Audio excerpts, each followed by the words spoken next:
Dando continuidade, então, no nosso estudo do livro Plantão de Respostas, nós estamos agora entrando, nós conversamos, na verdade, nos nossos últimos encontros, sobre o homossexualismo, a intuição e lei de causa e efeito. Então hoje a gente vai abordar outros temas, hoje mais focados no tema mediunidade.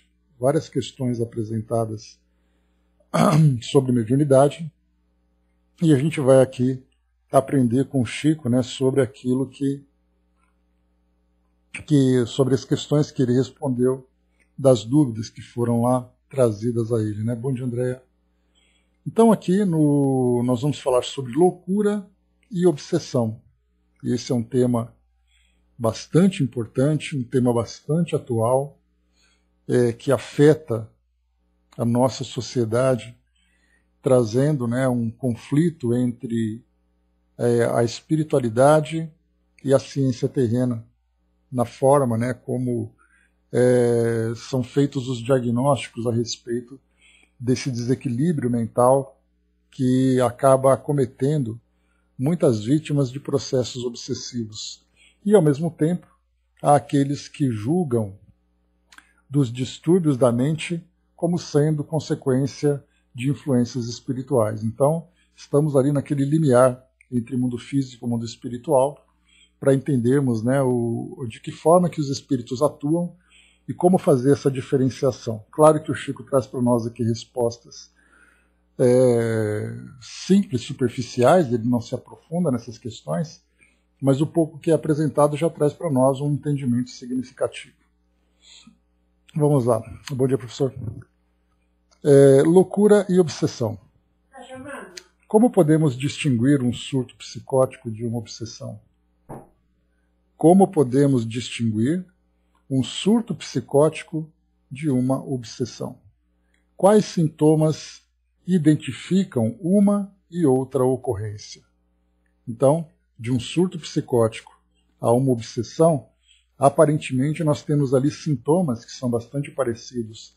Vendo uma pessoa que passa por um desequilíbrio, mostra ali um desvio significativo de personalidade, traz relatos que confundem bastante no entendimento da causa daquele processo. O Chico então responde para nós: os sintomas são muito próximos uns dos outros. A grosso modo, não se pode diferenciar somente com acompanhamento sistemático, persistente e acuidade clínico-doutrinária pode-se chegar a um diagnóstico. O fato é que se sabe somente que era obsessão depois do tratamento por meio de passes e oração. Fora isso, ficam nossos irmãos nas internações sucessivas. Muitos dos chamados loucos sofrem uma possessão como cobrança de um estado tenebroso. Então vamos aqui destrinchar aqui cada uma dessas passagens. Então começa a dizer para nós aqui sobre a distinção de um e de outro. E o Chico coloca com muita clareza que não dá simplesmente para trazer como um diagnóstico que é uma obsessão, ou que é apenas ali um surto psicótico. Há necessidade de fazer um acompanhamento para compreender exatamente a causa de cada um deles. E esse acompanhamento, tanto no caso clínico como no caso espiritual, nós vamos perceber aqui, como é colocado para nós, esse acompanhamento sistemático, persistente, e também a própria acuidade clínico-doutrinária que pode-se chegar a um diagnóstico. Então nós temos pessoas que muitas vezes vão a um centro espírita em busca de auxílio, porque apresentam determinados desequilíbrios, e nessa frequência à instituição, nós vemos então, primeiro a pessoa sempre passa por uma orientação no atendimento fraterno das instituições.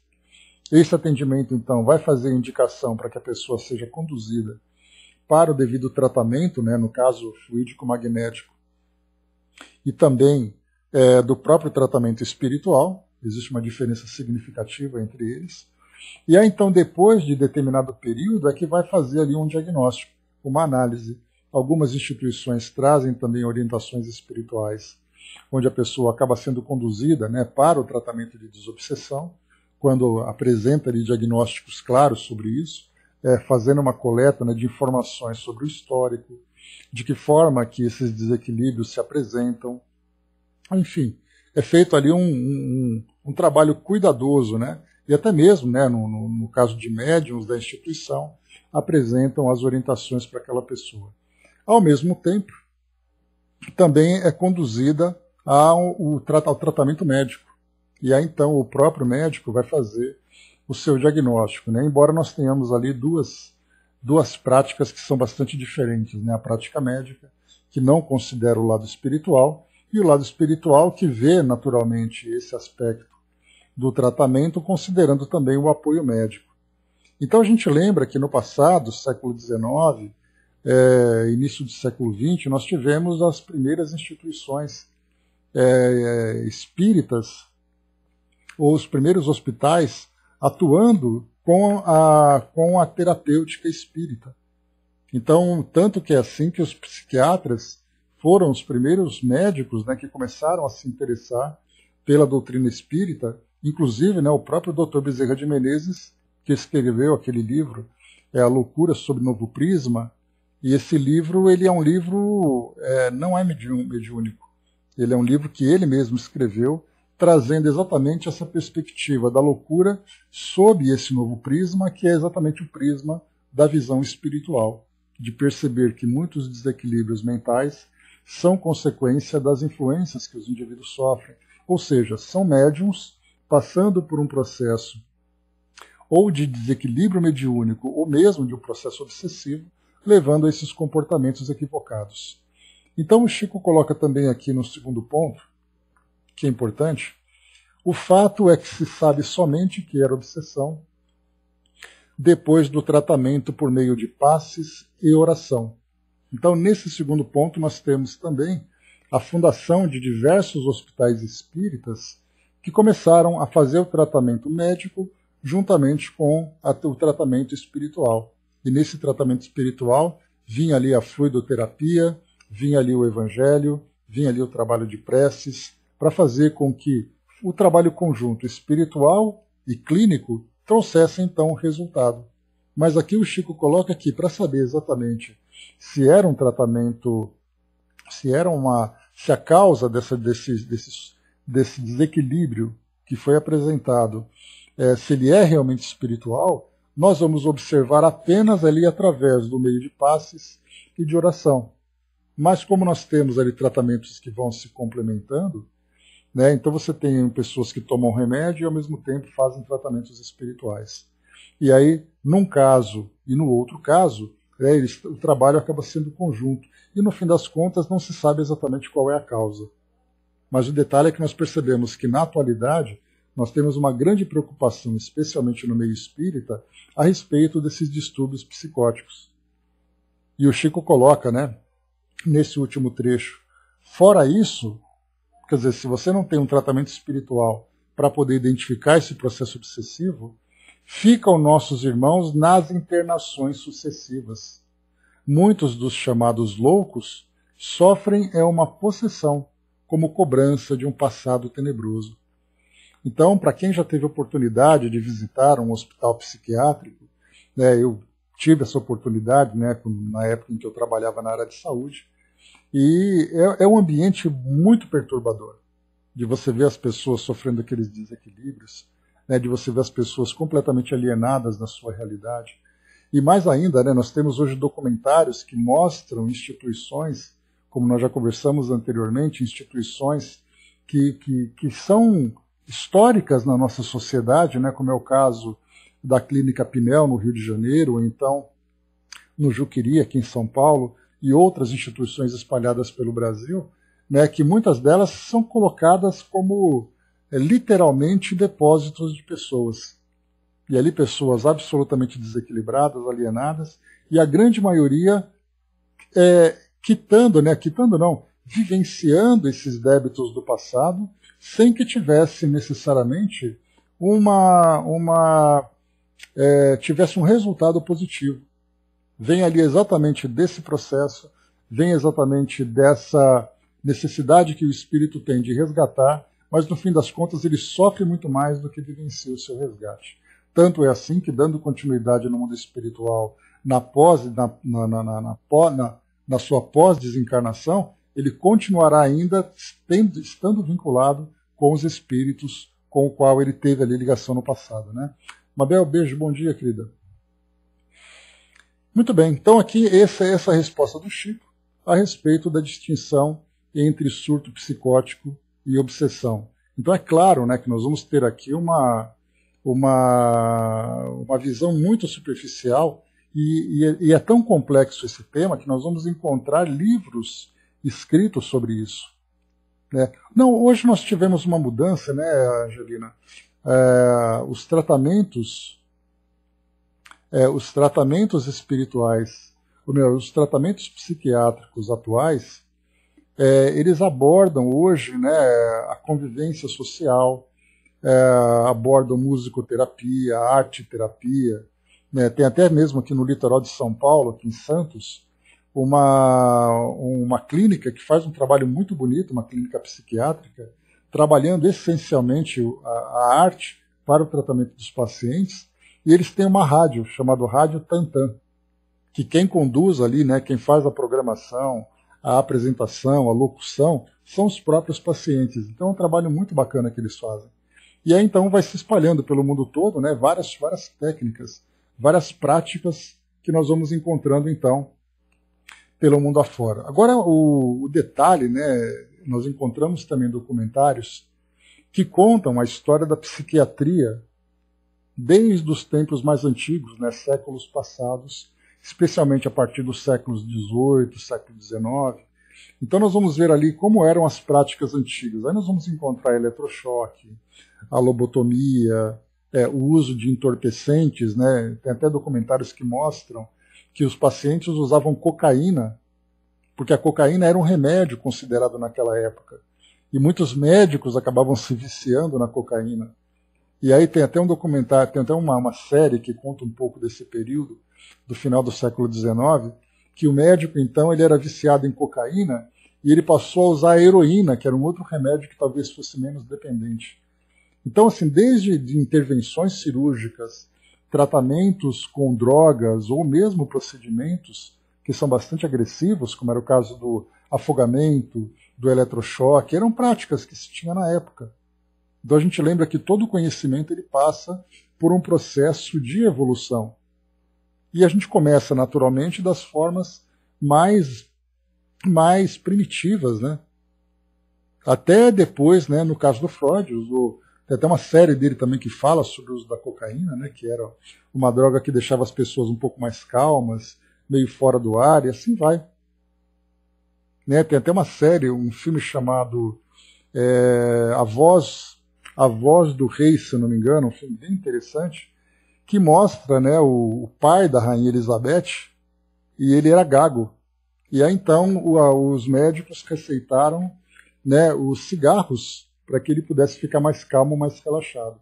Então até mesmo isso, o tabaco era uma receita médica. E a gente vai vendo, né, depois que a ciência vai evoluindo e fazendo os seus estudos, aquilo que no passado era uma coisa normal, hoje a gente vê o quão ultrapassada era exatamente por falta desse conhecimento. Então, quando se fala sobre a psiquiatria, né, é uma pena que a gente não tenha conhecimento mais profundo sobre isso, mas a gente vai encontrar um histórico assim das práticas mais bizarras do nosso ponto de vista.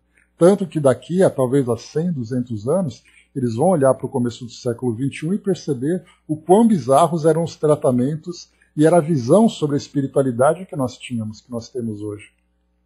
Né? Então, as clínicas psiquiátricas foram as primeiras a adotarem o tratamento espiritual, pelo fato dos próprios espíritas estarem se preocupando com esse campo, percebendo que a influência espiritual tinha uma relação direta com muitas situações de desequilíbrios, né, de surtos psicóticos, fazendo então essa diferença de uma para outra. Mas, de um modo geral, a gente vê que se dentro do meio espírita nós temos essa visão, nós vamos perceber então que pelo mundo afora, isso está muito distante, porque a doutrina espírita começa agora a mostrar para as pessoas essa realidade espiritual. Então as práticas continuarão sendo aquelas práticas ortodoxas, aquelas práticas clássicas, até que comece a olhar o lado espiritual das pessoas.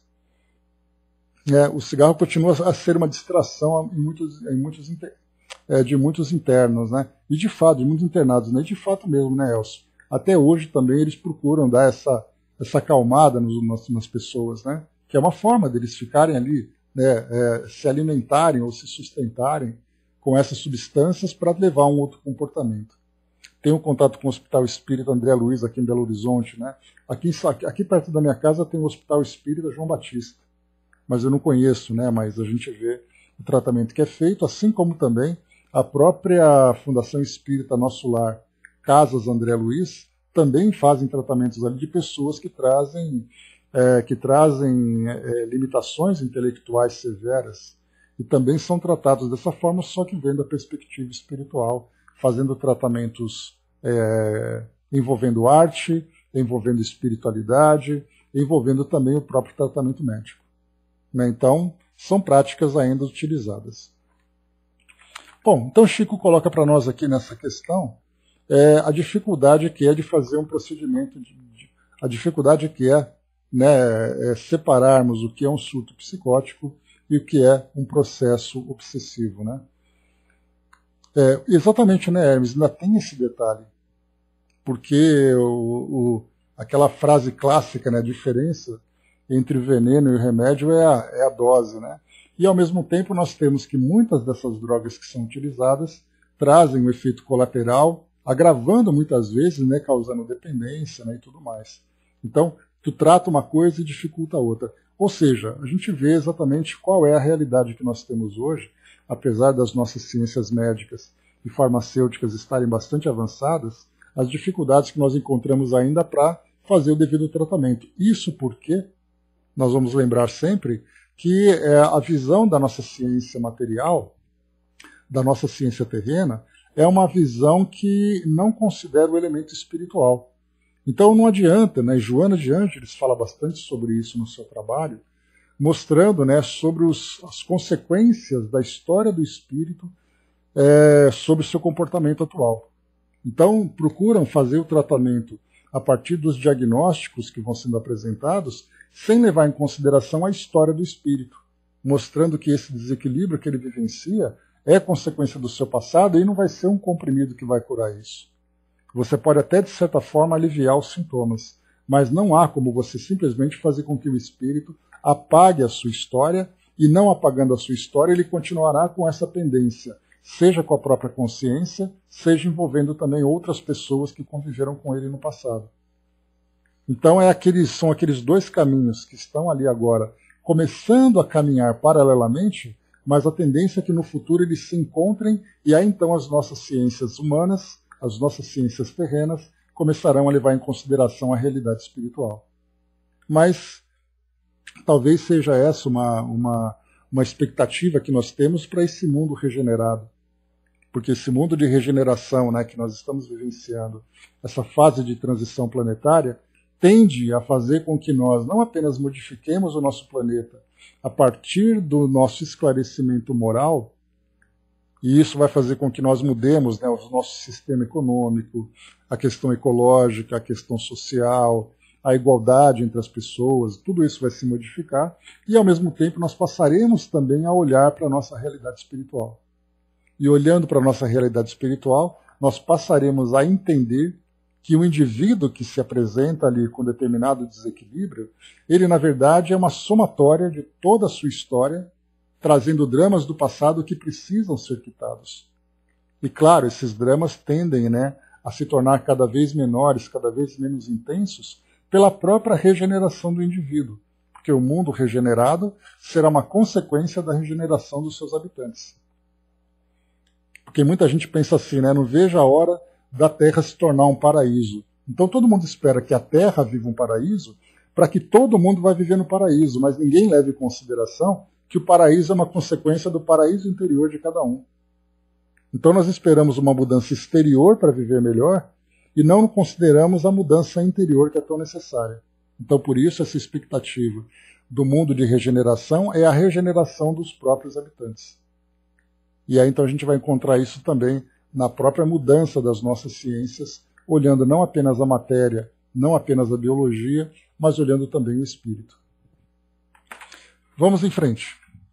Então essa questão aqui sobre loucura e obsessão. O próximo tema aqui no nosso livro,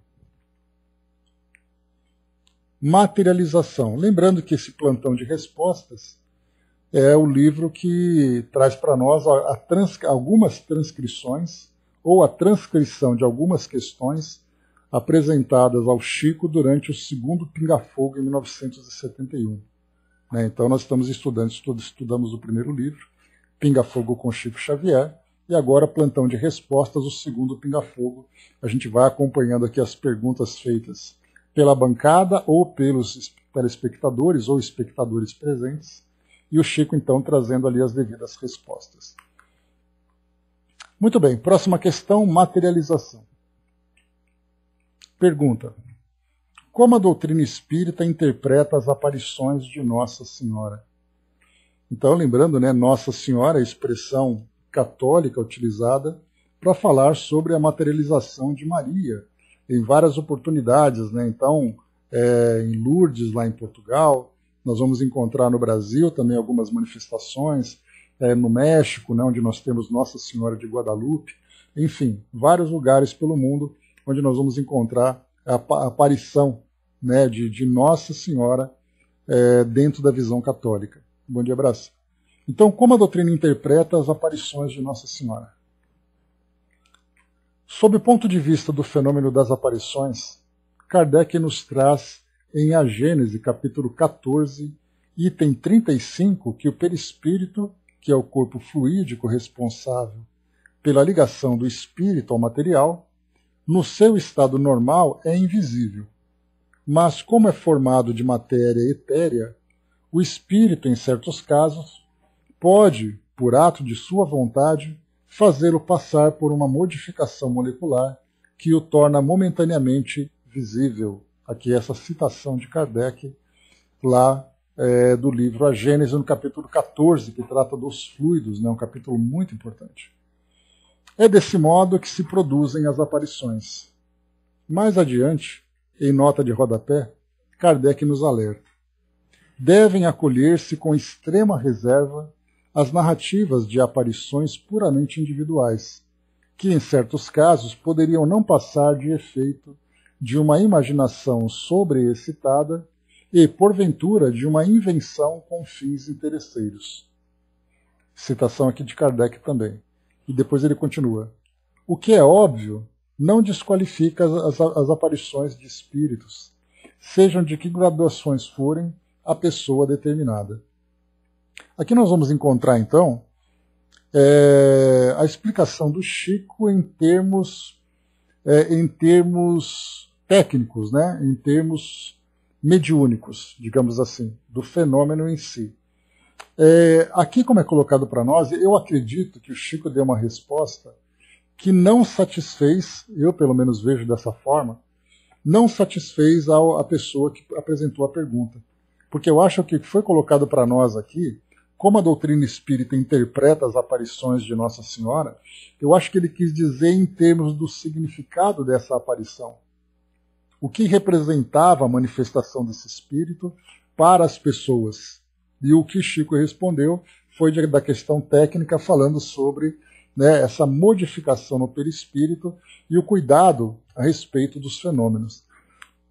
Mas a gente pode lembrar sempre que os espíritos vão então se apresentando para nós, aqui no mundo físico, sempre com um propósito.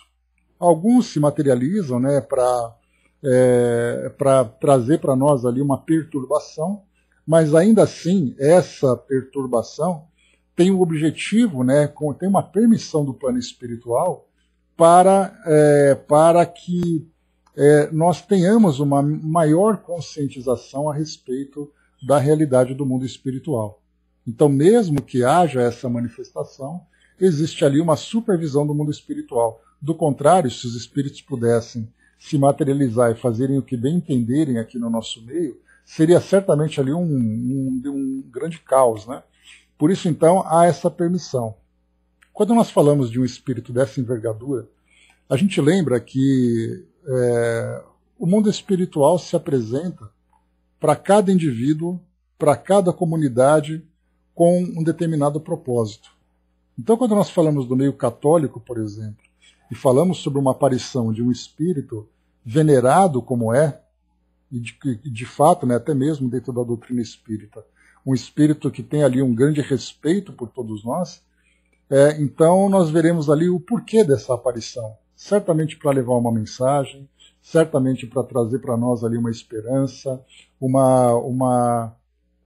um entendimento de que nós não estamos sozinhos diante de tantos sofrimentos que nós vivenciamos, né? O Elcio trouxe para nós, né, lembrando da aparição em 1917, lembrando que nós estávamos ali quase no final da Primeira Guerra Mundial, que aconteceu entre 14 e 18, né? Então em 17 ela apareceu lá em Fátima, em Portugal. As crianças portuguesas, médiuns videntes Lúcia, Jacinta e Francisco. E há muitos outros videntes em vários outros lugares do mundo. O certo é que essas aparições foram reconhecidas pela Igreja como sendo verdadeiras, né? Então, certamente ele consideradas aparições miraculosas e tudo mais, né? Mas o mais importante, o que a gente nós, pelo menos eu, pelo menos compreendo a respeito dessas manifestações, é a importância moral da sua manifestação, não apenas da manifestação em si. Porque o fenômeno nós temos a explicação. Agora, o propósito dessa manifestação é o que é muito mais profundo. Eu acho que essa que foi a pergunta que foi feita e o Chico acabou respondendo de uma forma mais técnica, né?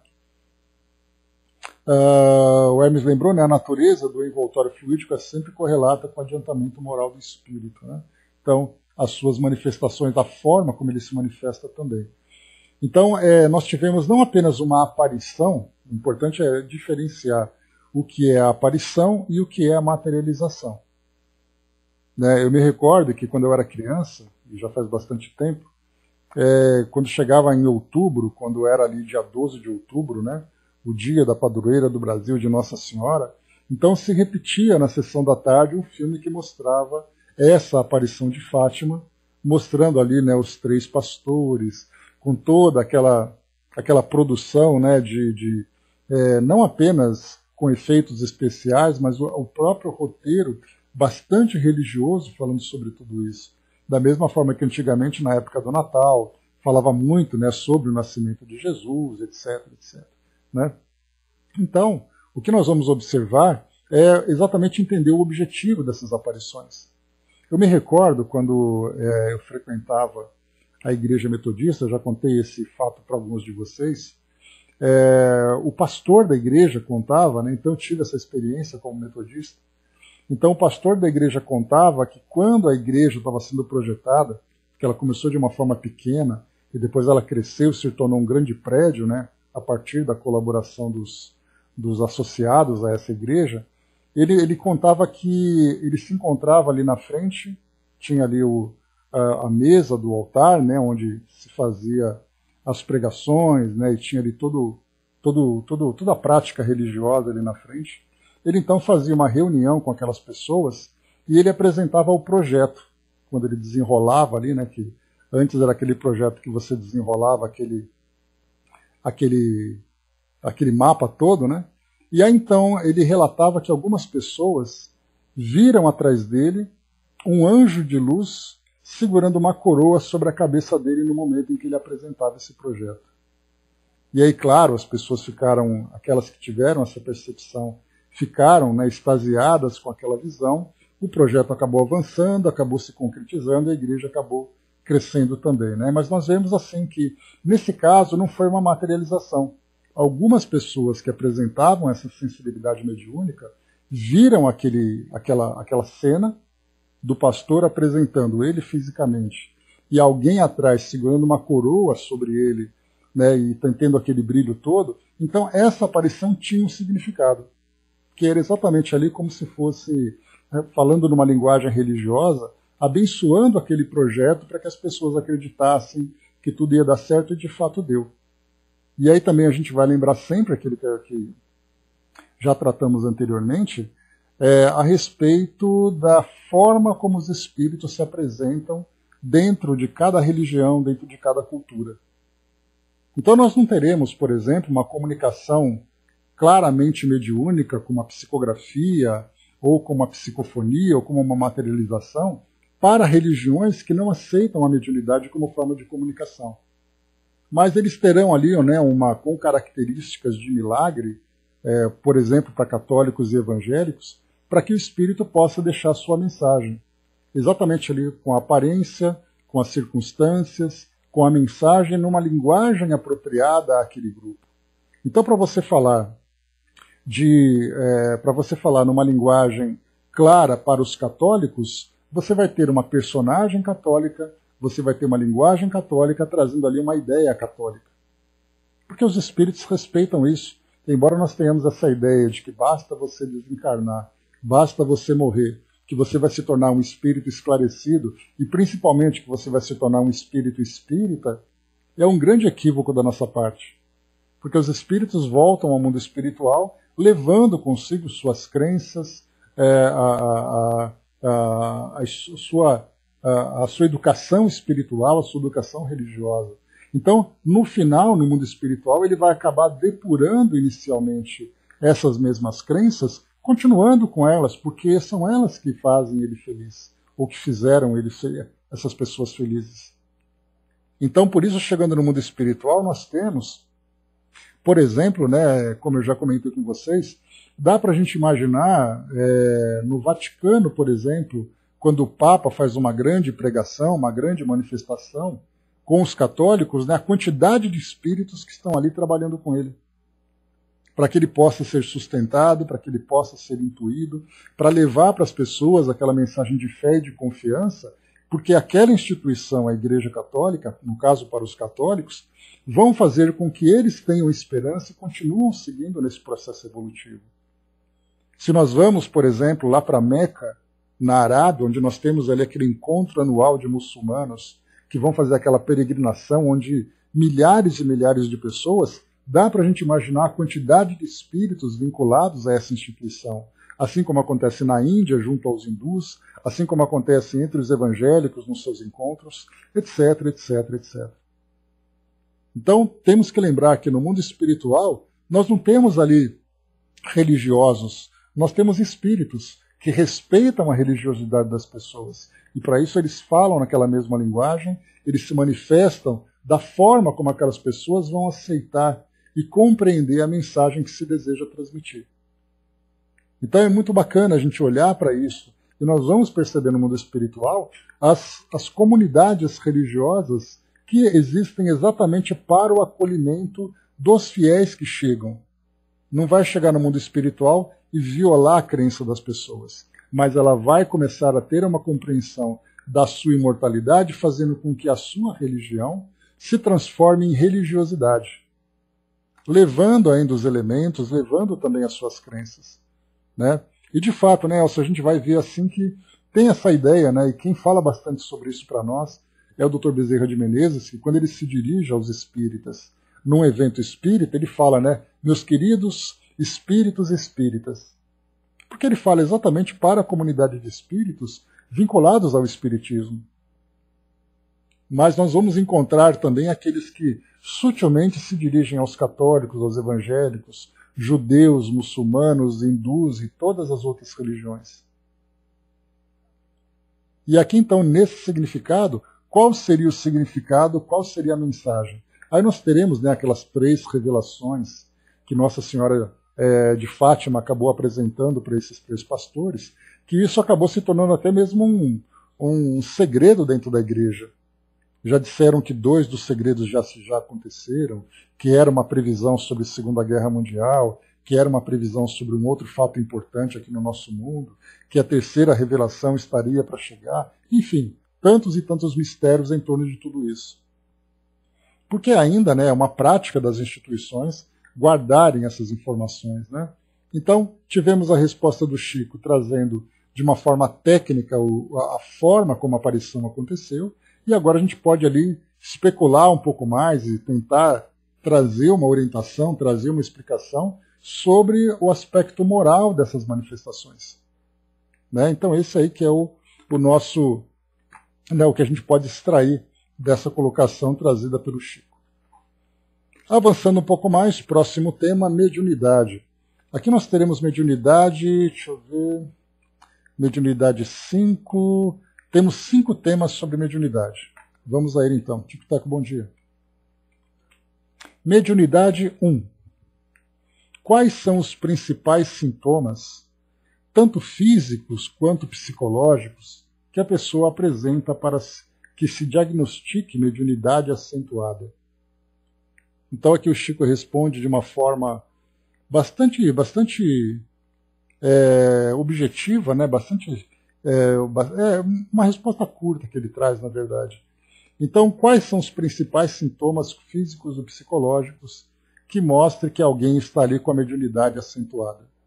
O Chico responde: os sintomas podem ser variados de acordo com o tipo de mediunidade. Irritabilidade, sonolência sem motivo, dores sem diagnóstico definido, mau humor e choro inexplicável podem indicar necessidade de esclarecimento e estudo. Então isso porque aqui ele também trouxe um aspecto sobre a mediunidade. Deixa eu só pegar aqui um texto bem interessante, que eu acho que pode complementar um pouco mais isso que nós estamos estudando. Ele é um texto retirado do livro Mediunidade, Caminho para Ser Feliz, de Sueli Caldas Schubert. Deixa eu pegar aqui. E ela tem ali num dos capítulos um texto intitulado O que é ser médium? Então vamos a ele, para a gente poder ter aqui uma visão mais ampla, né? Então ela diz assim para nós. O que é ser médium? Você se indaga, às vezes, se as sensações que tem sentido são realmente de caráter mediúnico ou apenas estados emocionais. Ou ainda, se certos acontecimentos não seriam meras fantasias ou suposições erradas por ficar impressionado em demasia com tudo que lhe ocorre.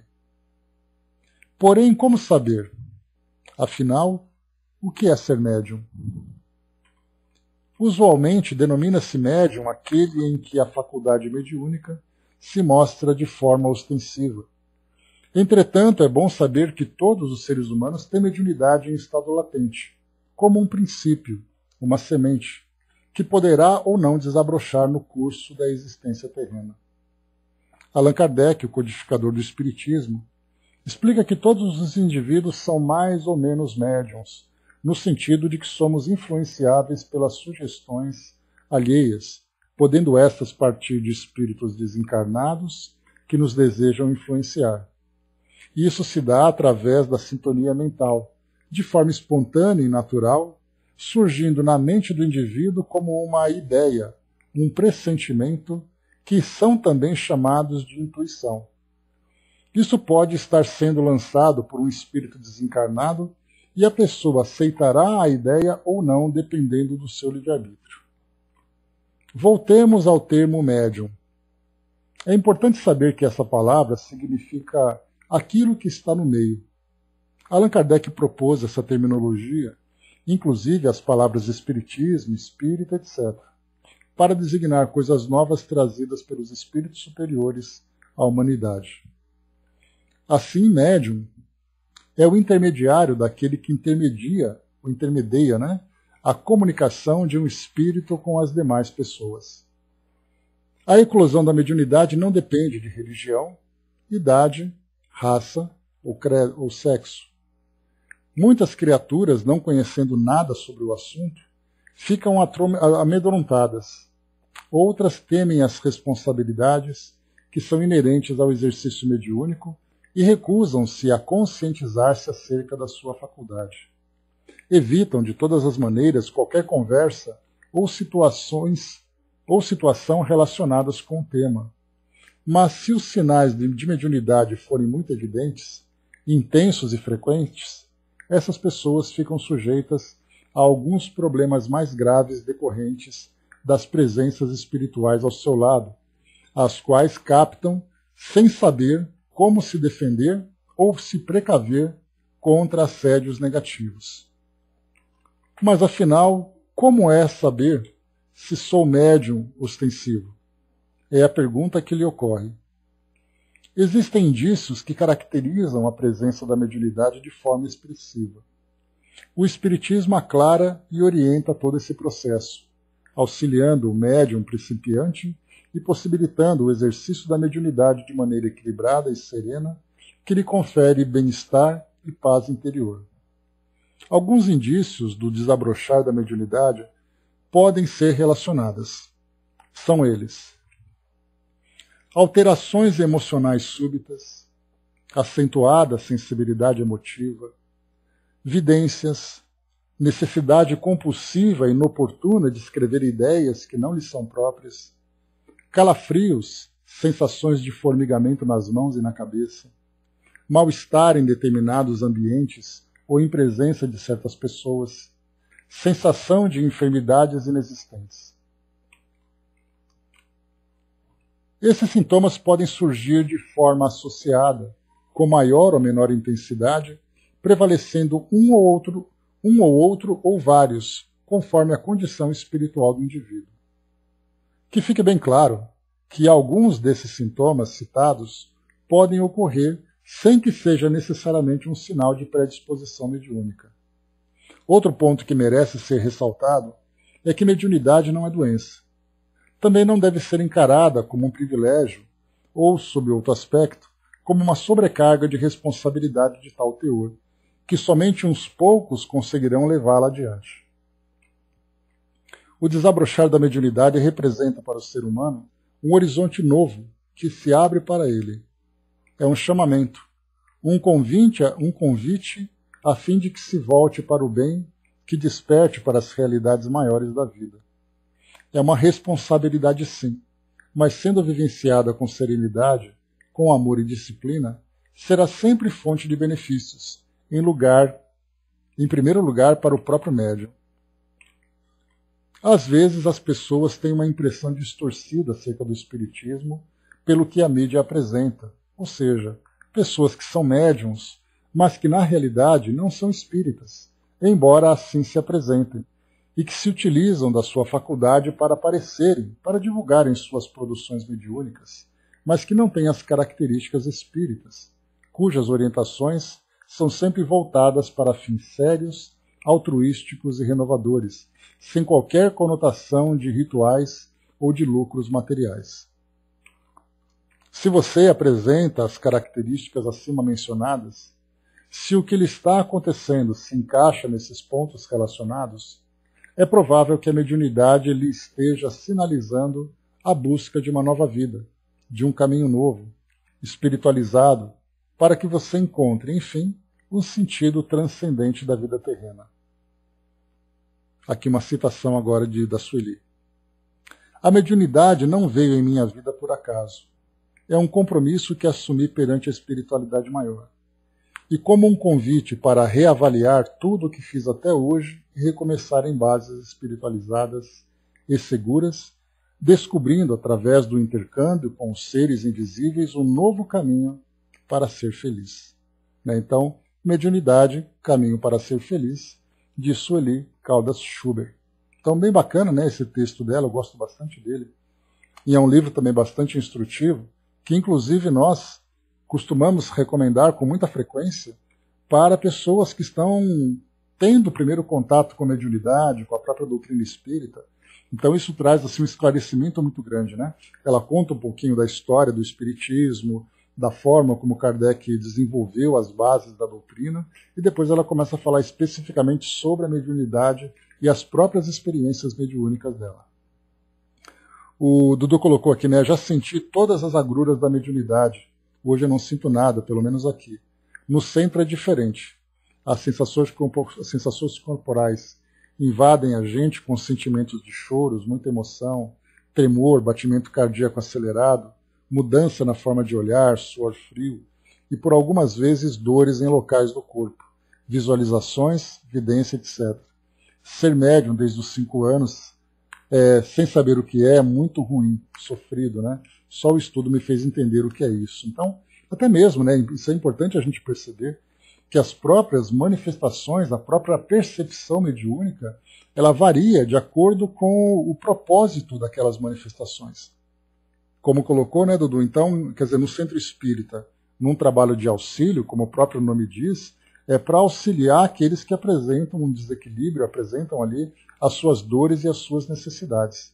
No caso de um estudo, o amparo é óbvio, o amparo é notório e, portanto, o objetivo é trazer ensinamentos, né, e até mesmo depoimentos. E mesmo nesse caso, como a gente já recebeu aqui, né, de espíritos que trazem para nós as suas histórias, mesmo assim são espíritos que são muito bem preparados e amparados para não provocar nenhum efeito negativo sobre, né, sobre vocês, médiums, e também o próprio impacto sobre nós que somos estudantes. Né? Agora, quando é num centro espírita, é diferente. Aí a gente vai encontrar ali grupos de obsessores, de espíritos sofredores das mais variadas matizes, né? Como até mesmo o suicídio, e é muito natural que o médium sinta esses efeitos, mas depois, tendo ali o devido preparo, o devido estudo, ele acaba depois, né, dissolvendo, dissipando essas impressões, voltando apenas com a sua própria bagagem. Né? O Elcio colocou, né, no dia de reunião de desobsessão, chego na casa espírita, às vezes muito cansado e desanimado, né? Querendo até correr para minha casa e esquecer a fraternidade. Né? Pois é. Então ainda tem essas lutas, essas dificuldades. Né? Isso não é fácil, não.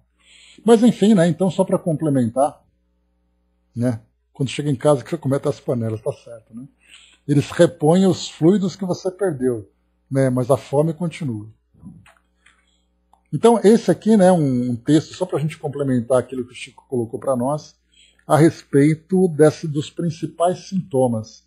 E aqui é bem interessante que o Chico colocou para nós, né, complementando aquilo que a Sueli trouxe: irritabilidade, sonolência sem motivo, dores sem diagnóstico definido, mau humor, choro inexplicável podem indicar a necessidade de esclarecimento e estudo. Isso por causa, né, das influências que os espíritos que portam esses humores, né, influenciam o médium, fazendo com que ele sinta tudo isso.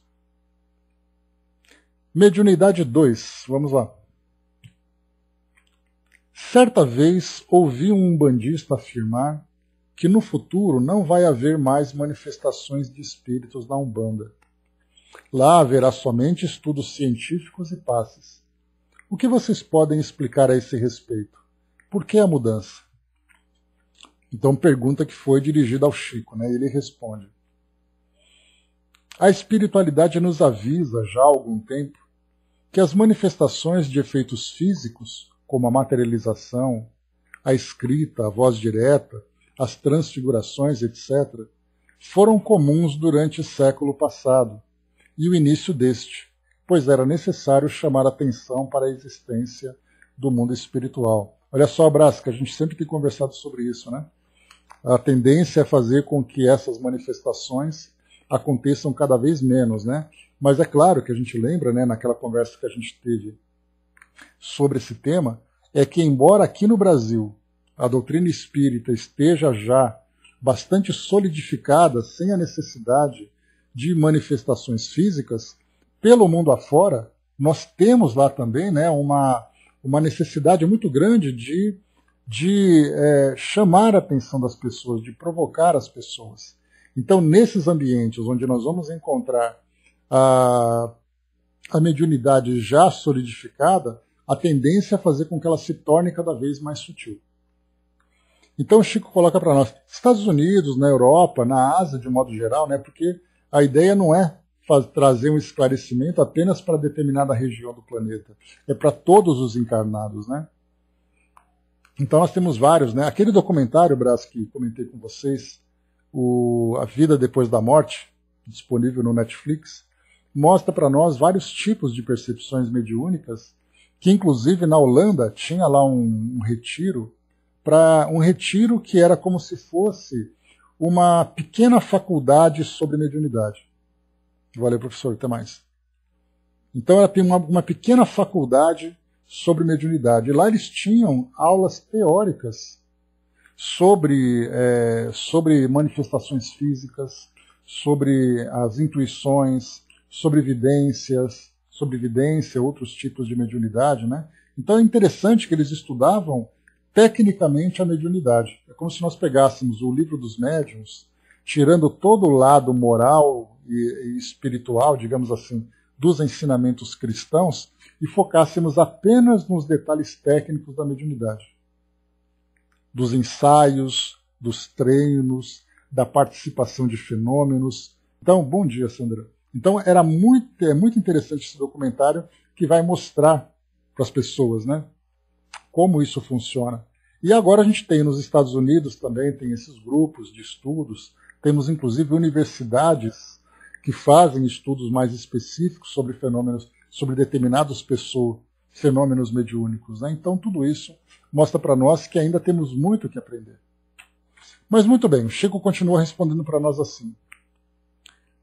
Este gênero de manifestações, no caso dos efeitos físicos, exige um gasto bem maior de energia do médium e, não raro, demanda o concurso de espíritos menos evoluídos, mais materializados, que se prestam a manifestações mais ruidosas e mecânicas.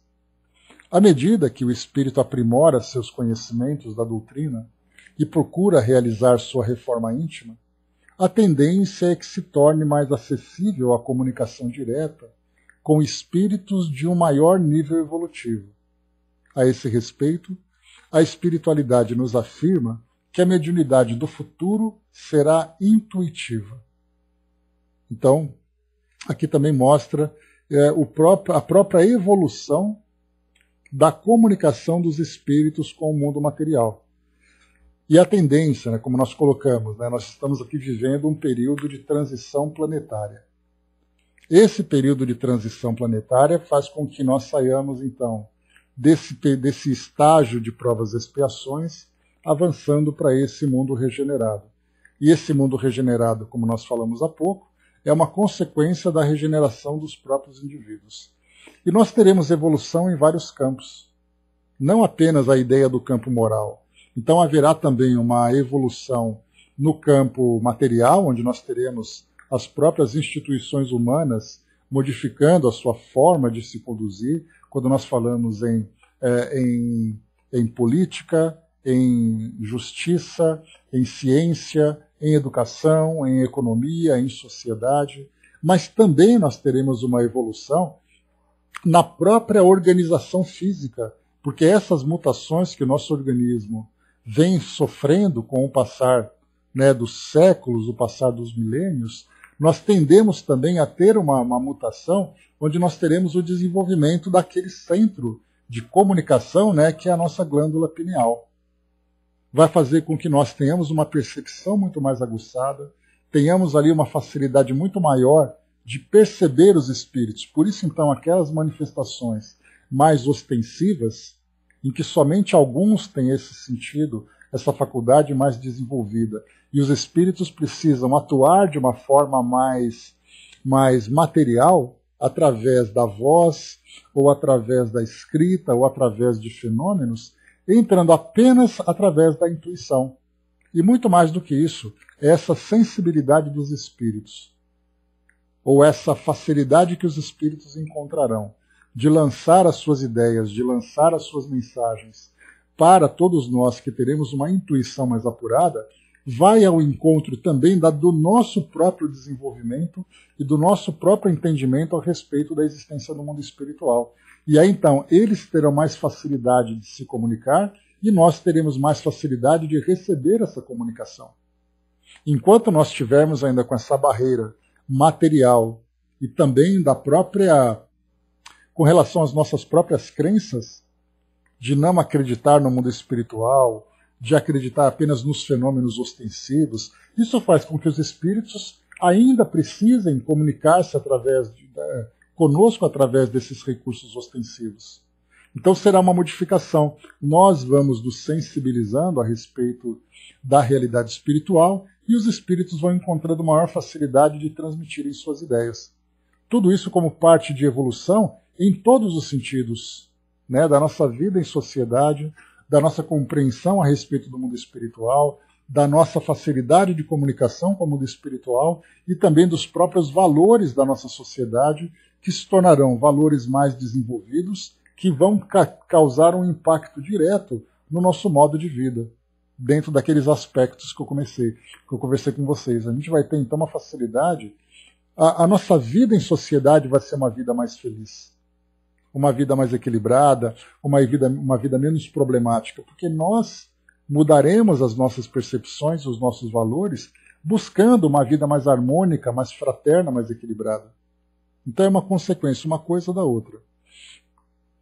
O Braço colocou, né? Bom dia, Didma. Se eu tenho conhecimento sobre um jovem que passou por Brasília com o nome Eric Ataíde Uzami. Braço, pelo nome não. Não sei se de repente você descrever quem é exatamente esse jovem, talvez a gente tenha ouvido falar alguma coisa, mas pelo nome não me recordo. Tá? Vamos lá. Próximo. Peraí. Mediunidade 1, mediunidade 2, mediunidade 3. Vamos a ela. Meu irmão, aos 35 anos... Esse aí é o Gmail dele, né? Meu irmão, aos 35 anos, começou a ouvir vozes. Indicaram-me o Vale do Amanhecer. E como sou leiga no assunto, levei-o até lá. E, para minha surpresa, ele incorporou. No dia seguinte, ele saiu correndo como louco. Tivemos que interná-lo no sanatório espírita. Será que ele voltará ao normal? Então, primeiro vamos entender a respeito do Vale do Amanhecer, né? Aqui tem uma observação falando que aqui tem uma nota de rodapé dizendo que é uma instituição espírita fundada pela irmã Neiva em Brasília, Distrito Federal. Vamos lá. Pelo que consta para nós, é uma instituição espiritualista e não espírita, né? E eu custei um pouco a encontrar aqui um texto que fosse interessante para nós, e eu encontrei aqui no Aventuras na História, porque se eu procurar no site oficial do Vale do Amanhecer, a gente vai encontrar a definição ou a autodefinição que é publicada, né, o que eles falam sobre eles mesmos. Se nós pegarmos textos independentes, vai ser a visão daqueles que estão de fora sobre o Vale do Amanhecer. Então a gente nunca vai encontrar a definição correta, né, porque é difícil o indivíduo falar de si mesmo, né, ou muitas vezes ele fala muito mais do que deveria. Mas, de qualquer forma, a gente tem aqui, então, o site Aventuras na História, que eu gosto bastante desse site, e ele traz para nós algumas coisas na seção de curiosidades sobre aqui no Brasil. Então ele diz assim, vamos ler aqui um trechinho, para depois a gente falar um pouquinho sobre essa resposta do Chico. Conheça os seguidores do Vale do Amanhecer, que acreditam ser alienígenas vivendo em forma humana. Localizado em Planaltina, o descomunal e intrigante centro espiritual possui 800 mil adeptos espalhados em mais de 600 templos afiliados ao redor do mundo. Aí tem uma foto aqui, né, mostrando algumas práticas, a forma como eles se vestem e tudo mais, né? Além de ser o centro político do país, Brasília também é conhecida por suas peculiaridades. A cidade é considerada o berço do rock nacional e, diante de sua extensão, é possível se encantar pelas obras magistrais de Oscar Niemeyer e, ao mesmo tempo, se confundir com as siglas que são usadas para denominar as ruas. Mas um lugar especial se distingue de tudo que pode ser visto na capital federal ou em qualquer outro lugar brasileiro. Localizado em Planaltina, o Sunrise Valley, ou Vale do Amanhecer, é um descomunal e intrigante centro espiritual que já possui, isso aqui é de 2019, inclusive, 800 mil adeptos espalhados em mais de 600 templos afiliados ao redor do mundo. Aí tem uma foto grande aqui, uma panorâmica, que parece a Disneylândia, assim, visto de cima, com lagos, cores, uma coisa bem bacana.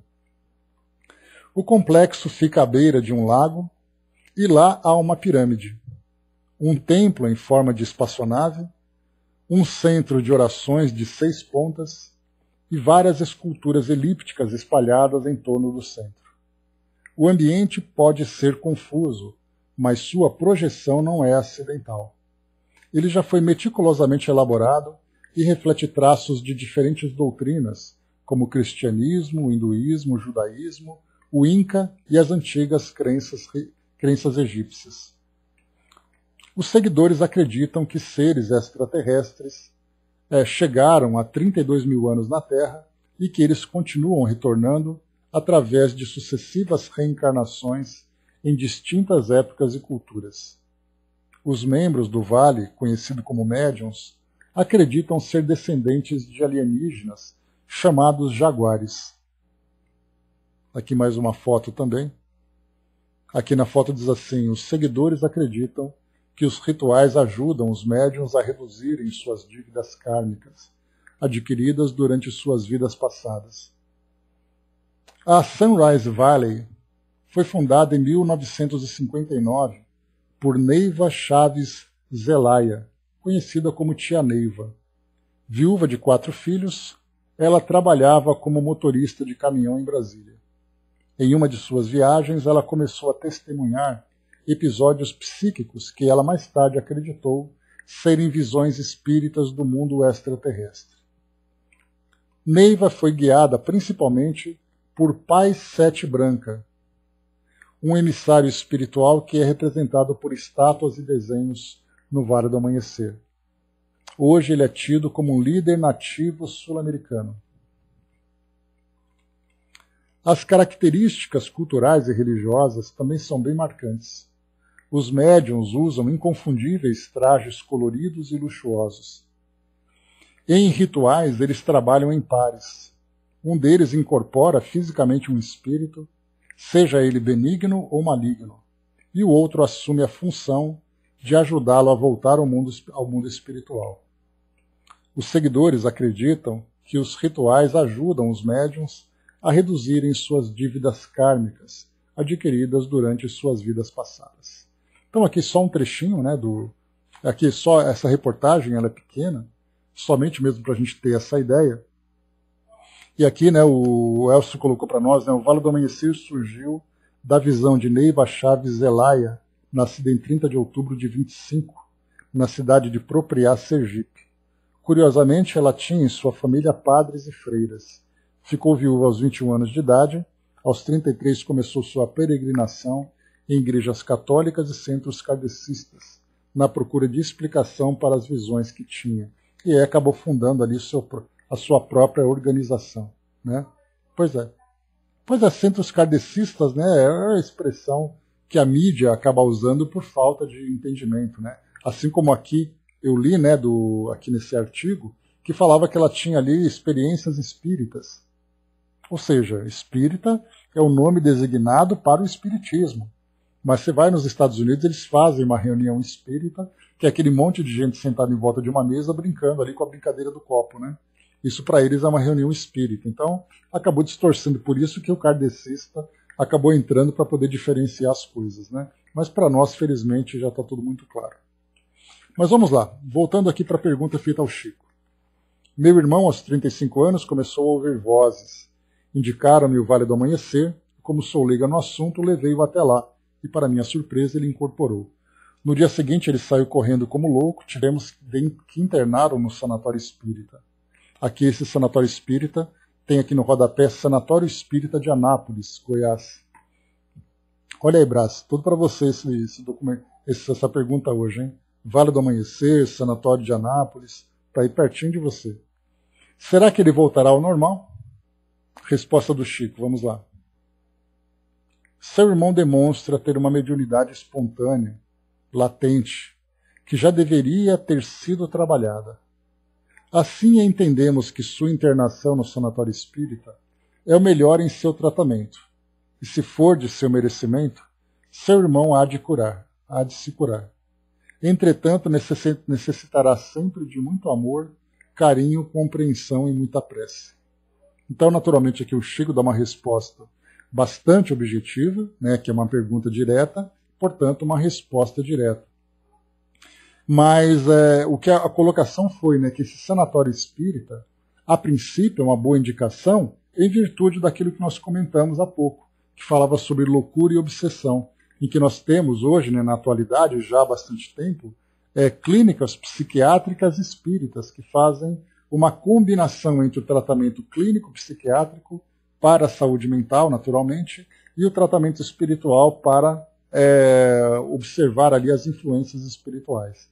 Nesse caso, como essa pessoa sofria aqui de uma mediunidade bastante desequilibrada, a ponto de comprometer a sua vida social, né, o seu psiquismo, o seu equilíbrio, então Chico recomendou que esse sanatório seria, a princípio, mais indicado pelo fato de trabalharem exatamente sob essa perspectiva. Agora, com relação ao merecimento dele, aí então nós vamos entender se ele vai se curar ou não, de acordo com a pergunta que foi feita, porque o espírito ali, se ele vivencia essa experiência dolorosa, é por uma questão de experiências necessárias para o seu aprimoramento. É por isso que a gente lembrava, né, quando falava sobre mediunidade, a mediunidade ela traz o aspecto missionário, o aspecto expiatório e o aspecto provatório. Nesse caso, nós observamos aqui muito mais uma característica expiatória. Mas todos os médiuns trazem como missão, e é claro que a gente vai pensar sempre no lado mais bonito da mediunidade, que eu sou um missionário. E, na verdade, a sua missão é resgatar-se através das provas e das expiações. E não é uma missão humanitária, uma missão de proporções mundiais. Ele é simplesmente trabalhar em si mesmo. Então, esse foi um caso que foi apresentado lá para o Chico. Mediunidade 5. Aqui só para a gente finalizar então, deixa eu ver aqui, peraí. A gente vai deixar para a próxima questão, que o Chico vai tratar aqui se existe relação entre música e cor, porque ele vai tratar do médium que é artista. Então ele vai falar sobre a composição, sobre pinturas e tal, né? Então isso aqui tudo para nós vai trazer. E é bacana esse trecho aqui para a gente ver depois, porque vai falar sobre de que modo que o mundo espiritual traz para nós mensagens através de melodias e através de cores. Então, essa melodia é uma melodia naturalmente vinda do plano espiritual superior, tem por objetivo trazer para nós um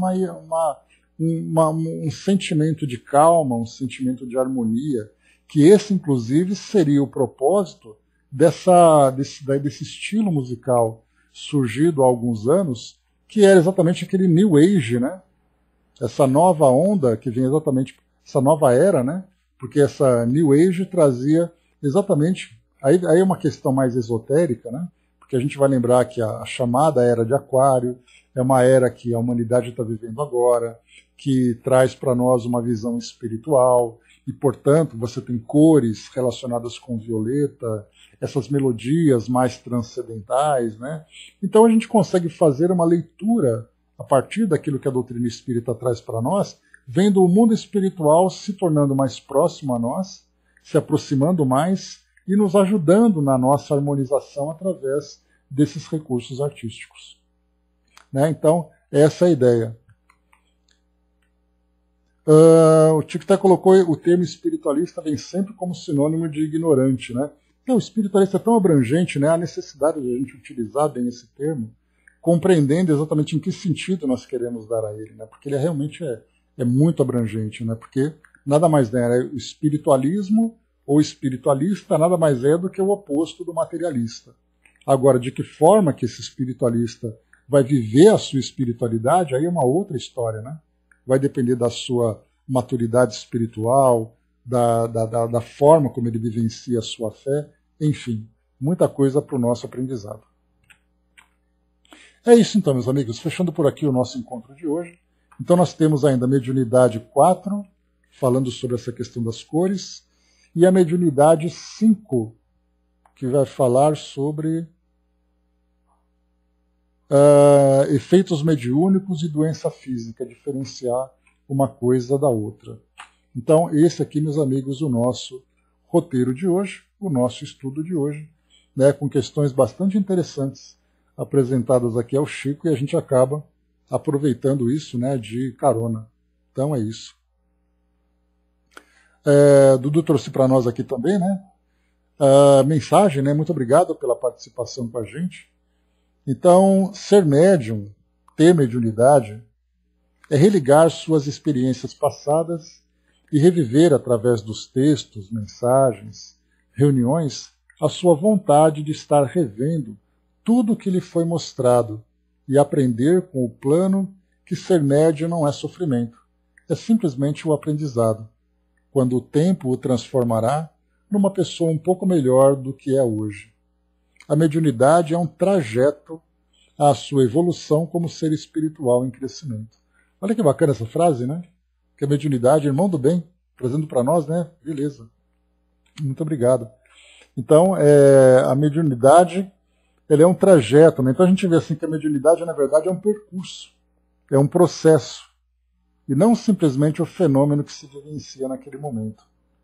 Então ele faz parte desse trabalho de transformação, ele faz parte desse trabalho de esclarecimento a respeito da nossa espiritualidade, e aí a gente lembra, né, que quanto mais resistência o indivíduo apresenta para essa transformação, né, Brás, mais dificuldades ele sofre.